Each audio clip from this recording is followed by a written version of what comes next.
Hi, എല്ലാവർക്കും Sreelakshmi Suneesh official YouTube ചാനലിലേക്ക് എല്ലാവർക്കും സ്വാഗതം. അപ്പോൾ ഇന്ന് രാവിലെ ഞായറാഴ്ച ദിവസമുള്ളൊരു അവധി. അത് ഇന്നിപ്പോൾ വീട്ടിലിരിക്കാനൊന്നും ഒഴിവ് കിട്ടിയിട്ടില്ല.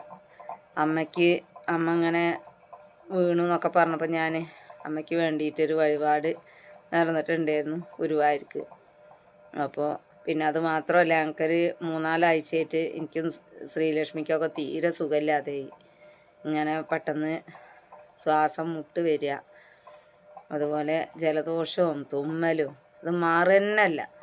ഒരു 3-4 ആഴ്ചയായിട്ട് ഭയങ്കര പ്രശ്നങ്ങളായിരുന്നു. അതൊക്കെ ഒന്ന് പെട്ടെന്ന് മാറി കഴിഞ്ഞാൽ നമ്മളെ കൊണ്ട് ചെയ്യാൻ പറ്റുന്ന വഴിപാട് അവിടെ നേർന്നോള് എന്ന് പറഞ്ഞു. അങ്ങനെ അമ്മേൻ്റെ ഞങ്ങളെ 3 വഴിപാട് ഇത് കൊണ്ടു കൊടുക്കാൻ പോയതാണ്. വഴിപാടുകളൊക്കെ നേർന്ന് കഴിഞ്ഞാൽ ഇങ്ങനെ നാളെ മറ്റന്നാൾ എന്ന് പറഞ്ഞ് നീട്ടിക്കൊണ്ടുപോകാൻ പറ്റില്ല. കൊണ്ടുപോയാൽ അതിൻ്റേതായ ബുദ്ധിമുട്ട് നമുക്ക് തിരിഞ്ഞടിക്കും. അപ്പോൾ അതുകൊണ്ട് അങ്ങനത്തെ കടങ്ങളൊക്കെ നമ്മൾക്ക് കുറേ പൈസയൊന്നും കയ്യിലുണ്ടായിട്ടല്ല, പക്ഷേ കുറേയൊക്കെ നമ്മളെ അസുഖങ്ങൾ മാറിയപ്പോൾ നമ്മൾ എത്രയും പെട്ടെന്ന് അത് കൊണ്ട് കൊടുത്തതിനൊരു മുക്തി നേടുക എന്നുള്ളതാണ്. അപ്പോൾ അത് കൊണ്ട് കൊടുത്തു, അസുഖം മാറി. അപ്പോൾ അതിൻ്റേതായൊരു സമാധാനമുണ്ട്. അപ്പോൾ ഇന്ന് രാവിലെ പോയതാണ്. 9 മണി 9:15 ആയി ഇവിടുന്ന് പോയപ്പോൾ. നേരം വൈകി. ഇപ്പോൾ ഇവിടെ ചെറുകരന്നാട് പോയിട്ട് അവിടെ റോഡ് പണി നടക്കുന്നുണ്ട് കട്ടുപ്പാറ ഭാഗത്ത്. എങ്കിലും ഒരു സൈഡിൽ കൂടെ വണ്ടി പോകുന്നുണ്ട്. വലിയ ബുദ്ധിമുട്ടൊന്നും ഉണ്ടായില്ല. ഒക്കെ എല്ലാം നല്ല മംഗളമായിട്ട് നടന്നു. അവിടുത്തെ പരിപാടി, അവിടെ ഉത്സവം നടന്നുകൊണ്ടിരിക്കുകയാണെന്ന് നമുക്കറിയില്ല. ഉത്സവത്തിൻ്റെ തിരക്കും കാര്യങ്ങളും, പിന്നെ ഡാൻസ് പഠിക്കുന്ന കുട്ടികളെ അരങ്ങേറ്റങ്ങളൊക്കെ അത് പിന്നെ എന്നും ഉണ്ട്, അത് നടക്കുന്നുണ്ട്. ഒരുപാട് കുട്ടികളെ കാണാൻ പറ്റി. കുട്ടികളെ കൂട്ടത്തിൽ നിന്ന് ഫോട്ടോ എടുത്തു. പിന്നെ ഫോട്ടോ എടുക്കാൻ നിന്ന കുറേ കുട്ടികളുണ്ട്. അപ്പോൾ അവരോടൊക്കെ പറഞ്ഞ് നമുക്ക് എല്ലാവരെയും കൂടെ നിന്ന് എടുക്കാൻ പറ്റില്ല, കാരണം പെട്ടെന്ന് തിരിച്ചു പോകണം. അപ്പോൾ ഇവിടെ കാണാത്ത ഭാഗങ്ങളൊക്കെ ഉണ്ടായിരുന്നു. ഗുരുവായൂർ ക്ഷേത്രത്തിൻ്റെ എല്ലാ ഭാഗമൊന്നും ശ്രീലക്ഷ്മി കണ്ടിട്ടില്ല. അപ്പോൾ ഒരു ലക്ഷ്യം എന്താ വെച്ചാൽ എവിടേക്കും പോകാനില്ല, കുടുംബം ആരും ഇല്ല ഞങ്ങൾ ഒറ്റപ്പെട്ടാണ്. അപ്പം അതുകൊണ്ട് എവിടേക്കെങ്കിലും ഞാനിങ്ങനെ പോകുമ്പോഴുള്ള ആ ഒരു കൊണ്ടുപോകൽ തന്നെ ഉള്ളൂ. അപ്പോൾ ഏതെങ്കിലും പോയതാണ്. അപ്പോൾ ഞാൻ എന്ത് ചെയ്തു, ഗുരുവായൂർ കിഴക്കേ നടക്കിലാണ് എപ്പോഴും ഇറങ്ങുക. അവിടെ ഇറങ്ങിയ കിഴക്കേ ഭാഗത്ത് പോകും, ഉള്ളിൽ കയറും പോരും എന്നല്ലാതെ അതിൻ്റെ ചുറ്റൊന്നും ഇതുവരെ പോയിട്ടില്ല. അപ്പോൾ ഇന്ന് പടിഞ്ഞാറേ നട ഭാഗം കാണിച്ചു കൊടുത്തു. പിന്നെ ചുറ്റി വരാനുള്ള സമയമില്ല. ഒന്നാമത് ഈ ബ്ലോക്ക് കാരണം. പിന്നെ കുറേ ഉത്സവങ്ങൾ ഇവിടെ തൃത്താല അവിടെ ഉത്സവം നടക്കുകയാണ്. അപ്പോൾ റോഡ് ബ്ലോക്കാവും എന്നൊക്കെ ഇങ്ങനെ പറയുന്നത് കേട്ടപ്പോൾ എത്രയും പെട്ടെന്ന് നമ്മളെ വഴിപാടുകൾ കൊടുത്ത് തിരിച്ചു പോരുക എന്നുള്ള ഒറ്റൊരു ലക്ഷ്യമാണ്. അപ്പോൾ എന്തായാലും കുറച്ച് ഭാഗങ്ങൾ കാണിക്കാൻ പറ്റി. അപ്പോൾ അവിടെ ഉത്സവം നടന്നുകൊണ്ടിരിക്കുകയാണ്. ഭക്ഷണമൊക്കെ ഉണ്ട്. ഞങ്ങൾ ഭക്ഷണത്തിനൊന്നും നിന്നിട്ടില്ല. ഞാൻ ശ്രീലക്ഷ്മിക്കൊരു മസാല ദോശ മേടിച്ച് കൊടുത്തു. അപ്പോൾ രാവിലെ ഒന്നും ചായ ഒന്നും കുടിക്കാതെ പോയതാണ്. അമ്പലത്തിലല്ലേ പോണത് ഓർത്തിട്ടൊന്നും കഴിക്കാതെ പോയി. അമ്പലത്തിലേക്കൊക്കെ പോകുമ്പോൾ ചായ ഒന്നും കുടിച്ചിട്ട് പോവാൻ പാടില്ല. അപ്പോൾ അത് വെച്ചിട്ടാണ് പോയത്. ചായ കുടിച്ചിട്ട് പോകാനുള്ള സമയം ഉണ്ടായിരുന്നു. ഇപ്പോൾ നമ്മളൊരു നേർച്ച കൊടുക്കുക എന്നുള്ള ലക്ഷ്യത്തോടു കൂടി നമ്മൾ ചായ ഒന്നും കുടിക്കാതെയാണ് പോയത്. അപ്പം ഇന്ന് എല്ലാ കാര്യങ്ങളും നല്ല രീതിയിൽ നടന്നു. അത് എല്ലാതും കൊടുത്തു. നമ്മളാൽ കഴിയുന്ന രീതിയിൽ എല്ലാവർക്കും വേണ്ടി പ്രാർത്ഥിച്ചു. ഒന്ന് കഞ്ചാവ്, പിന്നെ ഇങ്ങനെയുള്ള സംഭവങ്ങളൊക്കെ ആയിട്ട് ഇപ്പോൾ കുറച്ച് രൂക്ഷമായിട്ടുള്ള കാര്യങ്ങൾ നടന്നുകൊണ്ടിരിക്കുകയാണ് ഓരോ ഭാഗത്തും. ഇപ്പോൾ പലമ്പൂർ ആ ഭാഗത്തൊക്കെ ഇങ്ങനെ ഇതിൽ കേട്ടു. അവിടെയൊക്കെ റോട്ടിൽ കൂടെയൊക്കെ മുട്ടായി എന്തൊക്കെ ചെയ്തിട്ട് പട്ടികളും ഇതൊക്കെ തിന്നിട്ട് ഐറ്റങ്ങളൊക്കെ ചത്തൊടുങ്ങിയപ്പോൾ ഇന്നത്തെ കാലം എന്ന് പറഞ്ഞാൽ നമുക്ക് പുറത്തേക്ക് ഇറങ്ങാൻ പറ്റില്ല. നമ്മൾ ഒറ്റയ്ക്കാണെങ്കിലും എത്ര ആളുണ്ടായിട്ടും കാര്യമില്ല. ഇന്നത്തെ കാലത്ത് എങ്ങനെ നമ്മൾ നോക്കിയാലും നമ്മളെ കണ്ണെത്താ ദൂരെ തന്നെ ഈ സംഭവങ്ങൾ ഓടിക്കളിച്ചുകൊണ്ടിരിക്കുകയാണ്. അപ്പോൾ അതുകൊണ്ട് എല്ലാവർക്കും അങ്ങനത്തെ ഒരു ബുദ്ധി തോന്നാതെ നല്ല ബുദ്ധി തോന്നിക്കണേ എന്ന് ഞങ്ങളെല്ലാവർക്കും വേണ്ടിയിട്ട് പ്രാർത്ഥിച്ചു. ഞങ്ങൾക്ക് വേണ്ടിയിട്ട് മാത്രമല്ല, ലോകത്തെ എല്ലാവർക്കും വേണ്ടിയിട്ട് നല്ലത് വരാനായിട്ട് ഞങ്ങൾ പ്രാർത്ഥിച്ചു. ഞങ്ങളാൽ കഴിയുന്ന രീതിയിൽ ആർക്കൊന്നും സംഭവിക്കാതിരിക്കട്ടെ. നമ്മളെത്ര നല്ലത് ചെയ്താലും നമുക്ക് അത് നേരെ തിരിഞ്ഞാണ് എപ്പോഴും വന്നിട്ടുള്ളത്. അപ്പോൾ ആർക്കും അങ്ങനത്തെ ഒരു ബുദ്ധി തോന്നരുത്. ഒരു കുടുംബത്തിലെ 3-4 ആൾക്കാർ ഒരു എന്താ പറയുക 9 മാസം മുഴുവനും 10 തേച്ചില്ലെങ്കിലും നൊന്ത് പ്രസവിച്ചൊരു മകന് എല്ലാവരും ചുറ്റിയൊക്കെ അടിച്ച് കൊലപ്പെടുത്തി ഈ ഒരൊറ്റ കാരണത്താൽ. അപ്പോൾ ജീവിതത്തിൽ ആർക്കും അങ്ങനത്തെ ഒരു അബദ്ധങ്ങളോ ഒന്നും ഉണ്ടാവാതെ ഒരു നല്ലൊരു വർഷം ആവുമെന്ന് ഉള്ളൊരു പ്രതീക്ഷ ഉണ്ടത്. അങ്ങനെയാണ് തുടക്കം തന്നെ പോയിട്ടുള്ളത്. പക്ഷേ ഇപ്പം ഇങ്ങനെ ഓരോന്ന് കേൾക്കുമ്പോൾ ഉള്ളിൻ്റെ ഉള്ളിലൊരു ഭയപ്പാടാണ്. കാരണം ഞങ്ങളെ ജീവിതം കൂടിയും വെച്ച് നോക്കുമ്പോൾ ഞങ്ങൾക്കൊരു തവണ ഞങ്ങളെ കുടുംബത്തിൽ ഒരു പ്രശ്നം ഉണ്ടായതാണ്. കഞ്ചാവും മയക്കുമരുന്നൊന്നുമല്ല, പക്ഷേ ജീവിതത്തിൽ ഒരു അനുഭവമാണല്ലോ നമ്മളൊരു പാഠം പഠിപ്പിക്കുക. നമ്മളെ ജീവിതത്തിൽ നേരിട്ട് കണ്ടൊരു അനുഭവമാണ്. കാരണം ശ്രീലക്ഷ്മി പറഞ്ഞ ചെറിയ കുട്ടിയാണ്. ഒരു 7ാം ക്ലാസ്സിലെത്തി പറഞ്ഞിട്ട് കാര്യമില്ല. അവളെ മുന്നിൽ വെച്ചിട്ട് ലൈവായിട്ട് നിന്നുകൊണ്ട് നമ്മളെ വീടിൻ്റെ ഉള്ളിലൊരനുഭവം നടന്നതാണ്. അതൊരിക്കലും നമുക്ക് തീർത്താൽ നമ്മളെ മനസ്സിൽ നിന്ന് ഒരിക്കലും മാഞ്ഞു പോവില്ല. പക്ഷേ നമ്മളൊക്കെ ജീവിതം നമ്മളൊക്കെ ഭൂമിയിൽ ജനിച്ചു പോയില്ലേ. അപ്പം നമ്മളിതൊക്കെ അനുഭവിക്കാൻ തയ്യാറാണല്ലോ. മരിക്കോളം നമുക്ക് വരുന്നതൊക്കെ നമ്മൾ അനുഭവിക്കുക. നല്ലതും ചീത്തയൊക്കെ ഉണ്ട് എല്ലാം നമ്മൾ അനുഭവിക്കുക. അത് അനുഭവിച്ച് പോകാനാണല്ലോ നമ്മളൊക്കെ ഈ ഭൂമിയിലിരിക്കുന്നത്. കുറേയൊക്കെ നന്മ ദൈവം നമ്മളെ പല രീതിയിൽ പരീക്ഷിക്കും. നല്ലതുണ്ടാവും, ചീത്ത ഉണ്ടാവും. അപ്പോൾ എല്ലാവർക്കും ഒരു നല്ലത് വരാനായിട്ട് ഇന്ന് മനസ്സ് ഒരുങ്ങി അതുപോലെ നമ്മൾ പ്രാർത്ഥിച്ചു. നമ്മളെ പ്രാർത്ഥന ദൈവം കേട്ടു എന്ന് വിചാരിക്കണം. അപ്പോൾ അമ്മേൻ്റെ അടുത്തേക്ക് പോകണമെന്ന് വിചാരിച്ചിരുന്നപ്പോൾ ഞാൻ ഇങ്ങനെ വിചാരിച്ചു, എന്താ പറയുക, നമ്മളെ കയ്യിൽ കുറേ പൈസ ഉണ്ടായിട്ടില്ല. നമ്മൾ പൈസ ആവട്ടെ എന്നും പറഞ്ഞ് നിന്നാൽ ചിലപ്പോൾ നമുക്ക് തിരിഞ്ഞടിക്കുമ്പോൾ ഉള്ള പൈസ എല്ലാം ഇതാക്കി നമ്മളെ അസുഖം മാറി നമ്മളത് കൊടുത്ത് ഇനി എന്തായാലും കുഴപ്പമില്ല. കാരണം കൊടുക്കാനുള്ള നേർച്ചക്കടങ്ങൾ നമ്മളധികം വെക്കാൻ പാടില്ല എന്ന് ഞാൻ പറയുന്നത് കേട്ടിട്ടുണ്ട്.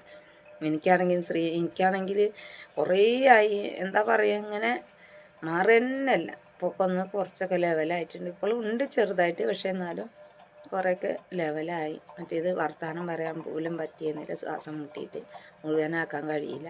അങ്ങനെ ഇത്ര ബുദ്ധിമുട്ട് ഞാനിപ്പോൾ കടന്നു ജീവൻ പോയി എന്ന് വരെ കണക്കൂട്ടിയൊരു നിമിഷം ഉണ്ടായിരുന്നു. എന്നൊക്കെ ഇങ്ങനെ വിചാരിച്ച് എന്തിനാണ് ദൈവം അങ്ങനെ പരീക്ഷിക്കുന്നത്. അല്ലെങ്കിൽ ഒന്നുകിൽ നമ്മളെ ജീവനാണ് കൊണ്ടുപോകണം. അത് കൊണ്ടുപോകണമില്ല, പകുതി ആക്കുന്ന രീതിയിലുള്ളൊരു അവസ്ഥയിൽ കൂടിയൊക്കെ കടന്നു പോയി. അപ്പോൾ എങ്കിലും നമ്മൾ വിളിച്ചപ്പോൾ അതുപോലെ നമുക്ക് അവർ എന്താ പറയുക നന്മ നമുക്കുണ്ടായി. അപ്പോൾ നമ്മൾ കൊടുക്കാനുള്ളത് കൊടുത്തു. പിന്നെ അമ്മ പ്രായമായിരിക്കുകയാണ്. അമ്മയ്ക്ക് എപ്പോഴും ഞാൻ ഇടയ്ക്കൊക്കെ അമ്മേൻ്റെ പേരിലാണ് അധികം. ഞങ്ങളൊക്കെ പോയാലും ഞങ്ങളെ പേർക്കല്ല ഞങ്ങൾ കഴിക്കുക, ഞാൻ അമ്മേൻ്റെ പേർക്കാണ് കഴിക്കൽ. അമ്മയ്ക്ക് എപ്പോഴും സുഖമില്ലാത്തതാണ്. അമ്മ കാലിൻ്റെ മുട്ട് വയ്യ. അപ്പം ഞാൻ അതുപോലെ എന്നെക്കൊണ്ട് ചെയ്യാൻ പറ്റുന്നത് ഞാൻ അവിടെ പോയിട്ട് ചെയ്യലുണ്ട്. അതുപോലെ തിരുമാതാകുന്നിലാണെങ്കിലും ഞാൻ മമ്പറം പള്ളിയിലും പോണൊരു വ്യക്തിയാണ്. അവിടെ പോയിട്ട് അവിടെയും ഞാൻ നേർച്ച കൊടുക്കലുണ്ട്. നമ്മളാലാവണത് കിട്ടുന്നത് നമ്മൾ പാതി ദൈവത്തിനും പാതി നമുക്കും ആ ഒരു രീതിയിലാണ് ഞാൻ ഇന്ന് വരെയും ജീവിച്ചിട്ടുള്ളത്. എനിക്ക് പണിയെടുത്താൽ ഒരു ലാഭമൊന്നുമില്ല. പക്ഷേ ലാഭം നോക്കിയിട്ടല്ല, നമ്മൾ കുറേയൊക്കെ ദൈവത്തിന് കൊടുക്കണം. എല്ലാം നമ്മൾ പിടിച്ചടക്കിയിട്ട് കാര്യമില്ല. അപ്പോൾ നമ്മൾ എടുക്കണതിൻ്റെ ഒരു പാതി ദൈവത്തിന്. അത് എത്ര 10 ഉറുപ്പ്യ ഉള്ളെങ്കിൽ നമ്മളത് കൊടുക്കുമ്പോൾ നമുക്കതിനുള്ളൊരു നന്മ ഉണ്ടാവും. ഇനി അപ്പോൾ അങ്ങനെയൊക്കെയാണ് കാര്യങ്ങൾ. അപ്പം എന്നെല്ലാം കൊണ്ടും ഒരു സമാധാനമായി. ഭക്ഷണത്തിൻ്റെ കാര്യം മാത്രമേ ഉള്ളൂ.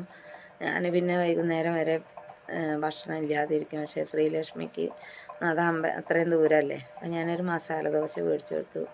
അവിടെ കഞ്ഞിയൊക്കെ ഉണ്ട്. കഞ്ഞിക്കൊക്കെ നിന്ന് കഴിഞ്ഞാൽ രാത്രി നട്ടപ്പാതിരയൊക്കെ ആകും. അപ്പോൾ അതുകൊണ്ട് ഞങ്ങൾ ഒറ്റയ്ക്കായതുകൊണ്ട് ഞങ്ങൾ വേഗം റോഡ് ബ്ലോക്ക് ആകുമ്പോഴേക്ക് പോരാന്ന് ഓർത്തിട്ട് അങ്ങനെ പോന്നു. അങ്ങനെ ഒന്നുള്ളൂ. നല്ല രീതിയിൽ ഇത്രയും കാലം എന്നെ കൊണ്ട് ശ്രീലക്ഷ്മീനെ 7ാം ക്ലാസ് വരെ നല്ല രീതിക്ക് പറഞ്ഞയക്കാനും നല്ല രീതിയിൽ എന്താ പറയുക ഒരു എത്ര കഷ്ടപ്പെട്ട് ജീവിച്ചാലും എന്താ പറയുക ഒരു വേറെയുള്ളൊരു ബുദ്ധിമുട്ടുകളും വരാതെ ശ്രീലക്ഷ്മീനെ ഈ നേരം വരെ വളർത്തിയുണ്ടാക്കാൻ എനിക്ക് കഴിഞ്ഞു. ഇവിടുന്ന് അങ്ങോട്ട് 8ാം ക്ലാസ്സിലേക്ക് എത്തി. പിന്നെ ഓരോരോ കാര്യങ്ങൾ ഓരോ ദിവസം കേൾക്കുമ്പോൾ നമ്മളെ ഉള്ളിൻ്റെ ഉള്ളിലൊരു പടപ്പാണ്. കാരണം ഇതുവരെ പറഞ്ഞാൽ 7ാം ക്ലാസ് വരെ ഇതുണ്ടായിരുന്നു, അവിടെ ഉണ്ടല്ലോ, ഇനി അടുത്ത വർഷം ഏത് സ്കൂളിലാണ് ചേർക്കേണ്ടത് എന്നുള്ളൊരു ആദ്യമായി. സ്കൂളിൽ ചേർത്താൽ തന്നെ ഒരു സമാധാനം ഇല്ല. രാവിലെ പറഞ്ഞയക്കുമ്പോൾ നമ്മൾ പണിക്ക് പോകാതിരിക്കാനും പറ്റില്ല. എങ്ങനെ പറഞ്ഞയക്കും, എവിടെ കൊണ്ട് നിർത്തും, അങ്ങനെയൊക്കെയുള്ളൊരു പ്രയാസത്തിലാണ് ഇപ്പോൾ. കുറേ ദിവസമായി ആ ഒരു ആലോചനയിലാണ്. രാത്രി പണി കഴിഞ്ഞ് വന്നാൽ പണികളൊക്കെ കഴിഞ്ഞ് കിടന്ന് ഉറക്കമില്ല. രാത്രി ഇത് ആലോചിക്കുന്ന പണിയാണ്. കാരണം ഇന്നത്തെ കാലമാണ്. നമ്മളെ കുടുംബത്തിൻ്റെ വീട്ടിൽ തന്നെ ആക്കാൻ പാടില്ല. നമ്മളെ രക്തബന്ധങ്ങളെ തന്നെ എടുത്താക്കാൻ പറ്റില്ല. അത്രയും നമുക്ക് ആ ഒരു രീതി കൂടിയാണ് കടന്നു പോയിക്കൊണ്ടിരിക്കുന്നത് ലോകം. എങ്ങനെ നമ്മൾ ഇതാക്കി നോക്കിയിട്ടും കാര്യമില്ല. ഇന്നത്തെ കാലത്ത് അത്രയും നല്ല രീതിയിൽ വളർത്തി ഉണ്ടാക്കുന്ന കുട്ടികളായിരിക്കും ഇതുപോലെ ഓരോരോ പ്രശ്നങ്ങൾ വന്നുകൊണ്ടിരിക്കുക. സത്യം പറഞ്ഞാൽ 8ാം ക്ലാസ്സിക്ക് ഒക്കെ ആവണ്ടെന്നല്ല, ആവാന്നൊക്കെ പറയുമ്പോൾ ഒരു ഉള്ളിൻ്റെ ഉള്ളിലൊരു പടപ്പുണ്ട്. നമ്മൾ ഒറ്റയ്ക്കാണല്ലോ, ഞാൻ തന്നെയാണ് അച്ഛനും അമ്മയിട്ടും. അപ്പോൾ ആ ഒരു ബേജാറും ഒറ്റപ്പാടും എനിക്കുണ്ട്. നമ്മളെ പിൻബലത്തിൽ ആരുമില്ല. അപ്പോൾ ആ ഒരു സമാധാനക്കേടുണ്ട്. പിന്നെ ഒക്കെ ദൈവത്തിൻ്റെ കയ്യിലാണ്. നമ്മളെ കൊണ്ട് പറ്റുന്ന രീതിയിൽ നമ്മൾ അതുപോലെ നോക്കുന്നുണ്ട്. പിന്നെ പെൺകുട്ടികളാണ്. എന്തായാലും ദൈവം നമ്മളെ കാക്കും എന്നുള്ളൊരു പ്രതീക്ഷയോട് കൂടിയിട്ട് ഞങ്ങളെ ചാനൽ കാണാത്തവരുണ്ടെങ്കിൽ ചാനൽ കാണാൻ സബ്സ്ക്രൈബ് ചെയ്യുക. അപ്പോൾ ഒരുപാട് ഓരോ പല സ്ഥലത്തുള്ള ഓരോ ജില്ലകളിലുള്ള ആൾക്കാരെ കാണാൻ പറ്റി. അവരെയൊക്കെ കൂട്ടത്തിൽ നിന്ന് ശ്രീലക്ഷ്മി, അതായത് പ്രത്യേകം വലിയ ഡാൻസർമാരായിട്ടുള്ള കുട്ടികളെ കൂടെ നിന്ന് ഫോട്ടോ എടുത്തു. അതന്നെ വലിയൊരു അനുഗ്രഹമാണ്. ഗുരുവായൂരപ്പൻ്റെ ഒരു എന്താ പറയുക, നമ്മൾ മറ്റേ നവ്യ നായർ സിനിമ ഉണ്ടല്ലോ നന്ദനം, അതിൽ പറയുന്ന പോലെ തന്നെ എല്ലാം കൊണ്ടും നമുക്ക് നന്മ മാത്രം തന്നെയുള്ളൂ. അത് എന്താ പറയുക, പല രീതിയിൽ പരീക്ഷിച്ച് ഇന്ന് ഞങ്ങളവിടെ എത്തിച്ചു. ഞങ്ങൾ എല്ലാവർക്കും വേണ്ട രീതിയിൽ നമ്മളത് ചെയ്തു. നമുക്ക് സമാധാനത്തോടു കൂടി നമ്മളിന്നിവിടെ വന്നു. നമുക്ക് ഒരു നേരത്തെ ഭക്ഷണം കിട്ടിയിട്ടില്ലെങ്കിൽ കുഴപ്പമില്ല. കാരണം നമ്മളാ ഒരു പ്രാർത്ഥനയും ഇതും കേട്ട് നമുക്ക് അവിടെ എത്തി ഒരു കുഴപ്പങ്ങളും ഇല്ലാതെ തിരിച്ചെത്താൻ പറ്റി. അതന്നെ ദൈവത്തിൻ്റെ വലിയൊരു ഇതാണ്. അതുകൊണ്ട് എല്ലാവരും സബ്സ്ക്രൈബ് ചെയ്യുക, കമൻറ്റ് ചെയ്യുക, ബെല്ലൈക്കണൊക്കെ അടിച്ച് പൊട്ടിക്കുക. വേണ്ട ശ്രീലക്ഷ്മി ഇതാക്കുന്നു കേട്ടോ. പോയി വന്ന ക്ഷീണവും കാര്യങ്ങളൊക്കെ ആയിട്ട് കുറച്ച് നേരമൊക്കെ ബുക്ക് എടുത്ത് വായിച്ചിട്ട് ഞാൻ ചീത്തയൊന്നും പറയാൻ പോയില്ല. കാരണം ഇന്ന് രാവിലെ അലച്ചിലാണല്ലോ. അപ്പോൾ അത് കാരണം ഇത്രയും ദൂരം യാത്ര ചെയ്ത് വന്നതല്ലേ.